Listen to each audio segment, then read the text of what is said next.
Ye, formerly known as Kanye West, has been spotted meeting in New York City with Donald Trump's former lawyer, Michael Cohen. However, he did the entire hangout session while still wearing that prosthetic mask. This is the second time meeting with the man that was dubbed the Fixer during his time with Trump, leading many to believe that Ye, could be attempting to make another run for the US presidency. I'm going to tell you everything you need to know right here on IO. But first, if you could do us a big favor and please tap that like button, we'd really appreciate it. And with that out of the way, let's begin. So if you don't know, Cohen was the vice president of the Trump Organization and the personal counsel to Trump, and like I said, was often described by the media as Trump's fixer. He served as co-president of Trump Entertainment and was a board member of the Eric Trump Foundation, a children's health charity. Although Cohen was sentenced to 3 years in prison in 2018 after pleading guilty to campaign finance charges and lying to Congress, among other crimes. However, in June of 2020, he was then released after a judge ruled that he had been sent back to prison from home confinement as retaliation for his plan to release a book that was critical of Trump before the November election.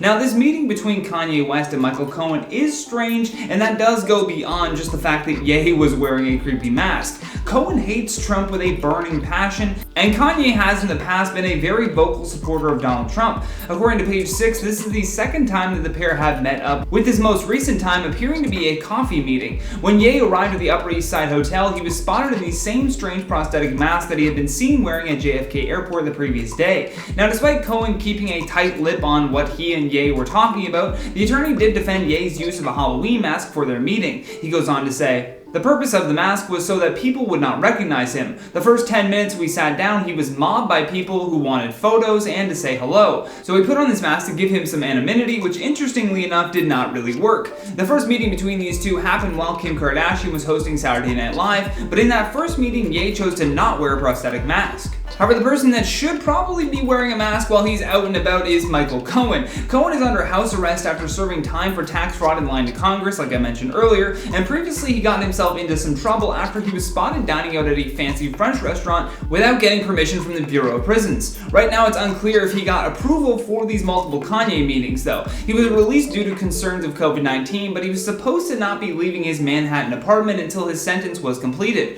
Ron Torreson, who is the CEO of 5WPR, told page 6 that Kanye seemed to be very calm for this meeting and was so confident with his mask that he walked around with no security. He then went on to say, "There was no security, he was just wandering the streets with the mask. He was a pleasant guy. He and Michael Cohen were talking about real estate." And according to Cohen, he has 33 days left on his sentence, and in telling the press this, he added that they have allowed him to leave his home during certain hours on specific days. Keep in mind that earlier quote, though, about them only discussing real estate came from the head of a PR agency. It's very possible that Ye is planning a new presidential run, and to back him up, he has someone that was very close to Donald Trump, who just may end up being a main competitor for Ye in 2024. I suppose only time will tell, though. As always, we would love to hear your thoughts on all of this, so don't forget to drop us a comment down below. But for now, I've been your host, Johnny Rogers, and until next time, stay classy, YouTube, or at least try.